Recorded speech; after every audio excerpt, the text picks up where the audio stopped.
The illustrations in Lewis Carroll's books are 100% canonical. That Anglican genius spent a lot of time and money to ensure that every single illustration told his story, exactly as he envisioned it. He even sketched some of them by himself. So what, I hear you ask? Well, let's find out.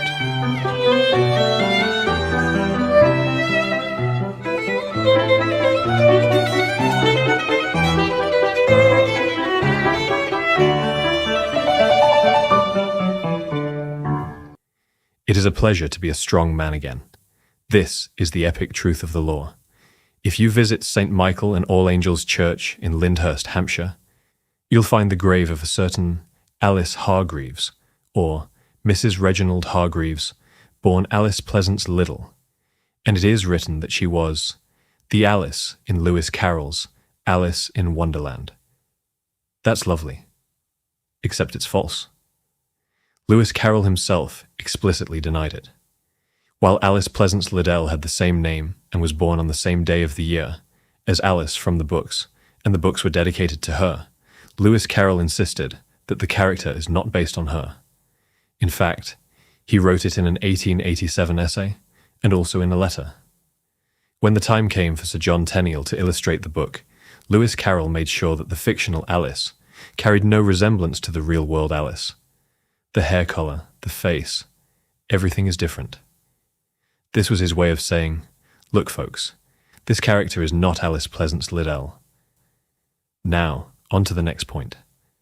Lewis Carroll cared a lot for the tiny details in the illustrations, and sometimes he used them to convey extra details. For example, the two illustrations of Alice and the sheep feature the exact same shelves with the exact same objects. So, even when they were gliding in that little boat, they never really left the shop. And here you can see Alice standing next to the furious Tweedledum, but you can also see the cause of his fury, his broken rattle. And did you notice Tweedledee's shoes under the umbrella? That is truly epic. Speaking of shoes, have you ever noticed that none of the characters ever wore high heels? Not Alice, not the Duchess, not the three queens, no one. That is no coincidence. Lewis Carroll hated high heels. When it was time to illustrate Sylvie and Bruno, he wrote to his illustrator, Harry Furness, "Please don't give Sylvie high heels.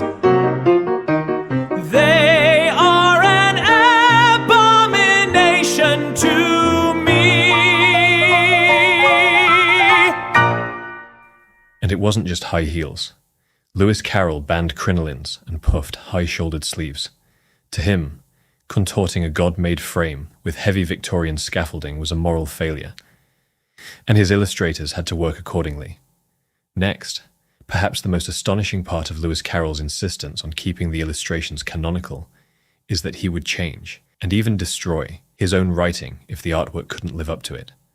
While preparing Through the Looking Glass and What Alice Found There, Lewis Carroll wrote an entire chapter featuring an eccentric character known as the Wasp in a Wig.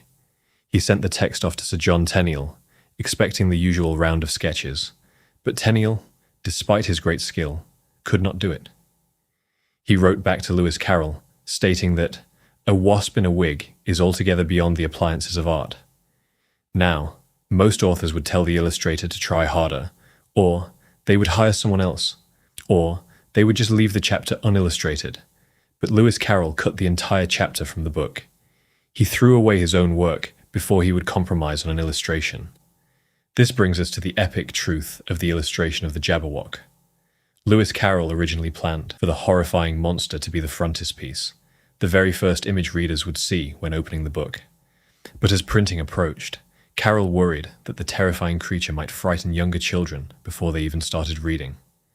He sent a letter to about 30 mothers asking for their honest feedback, and based on their responses, he decided to move the Jabberwock deeper into the book, where it would fit the context, and to promote the White Knight on horseback to the front cover.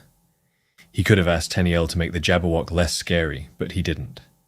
He could have removed that illustration from the book, but he didn't do that either, even though Alice never actually sees the Jabberwock. He kept it, because that monster was the truth, and it was important for him to show us the truth. So please remember this for the rest of your life. When you open a Lewis Carroll book, you aren't looking at an artist's loose interpretation of a writer's words. You are looking at a world meticulously engineered by a genius, a world where text and image hold equal authority over the truth.